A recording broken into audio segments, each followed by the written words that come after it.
नमस्कार दोस्तों, शेर कैसे बना माँ दुर्गा का वाहन, आइए इस वीडियो में जानते हैं। काफी समय पहले की बात है दोस्तों, जब माता पार्वती घोर तपस्या करके भगवान शिव को पति के रूप में पाने की कोशिश कर रही थी।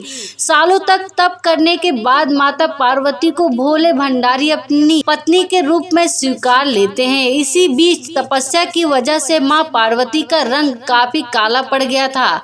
एक दिन ऐसे ही बातचीत के दौरान भगवान शिव और माता पार्वती को काली कह देते हैं। यह बात उन्हें पसंद नहीं आती। वो नाराज होकर दोबारा तप करने के लिए चली जाती हैं। एक दिन बाद घूमते घूमते एक शेर घोर तप कर रहा था। तभी माता पार्वती के पास वह शेर आ पहुंचा।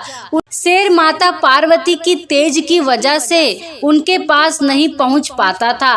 कोशिश करता और असफलता हाथ लगने पर दोबारा लौटकर कोने में बैठ जाता। उन्हें खाने की इच्छा से वो वहां घूमता रहा। माँ को तप में लीन देखकर शेर भी वही इंतजार करता रहा। देवी का इंतजार करते करते सालों बीत गए। शेर माता पार्वती की तेज की वजह से उनके पास नहीं पहुंच पाता था।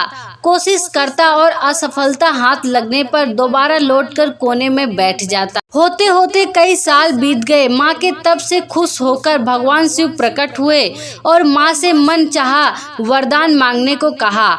देवी पार्वती अपना गोरा रंग वापस चाहती थी। भगवान ने आशीर्वाद दिया और वहां से चले गए। वरदान मिलते ही माँ पार्वती नहाने के लिए चली गईं। नहाते ही उनके शरीर से एक और देवी का जन्म हुआ, जिनका नाम कौशिकी पड़ा। उनके शरीर से काला रंग भी निकल गया था और माँ का रंग पहले की तरह साफ हो गया।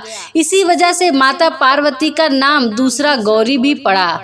नहाने के कुछ देर बाद जब माता पार्वती बाहर निकलकर आती हैं तो माँ पार्वती की नज़र उस शेर पर पड़ती है। शेर को देखते ही उन्होंने भगवान शिव को याद किया और शेर के लिए भी वरदान मांगा।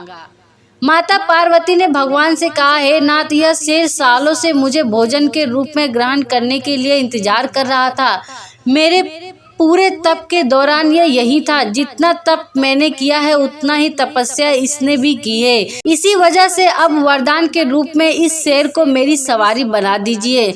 भगवान ने प्रसन्न होकर माता की बात मान ली और शेर को उनकी सवारी बना दी। आशीर्वाद मिलने के बाद माता शेर पर सवार हो गईं और तभी से उनका नाम माँ शेरों वाली और दुर्गा पड़ गया। तो दोस्तों, आपको यह कहानी कैसी लगी? कमेंट बॉक्स में जय माँ दुर्गा लिखकर जरूर बताएं।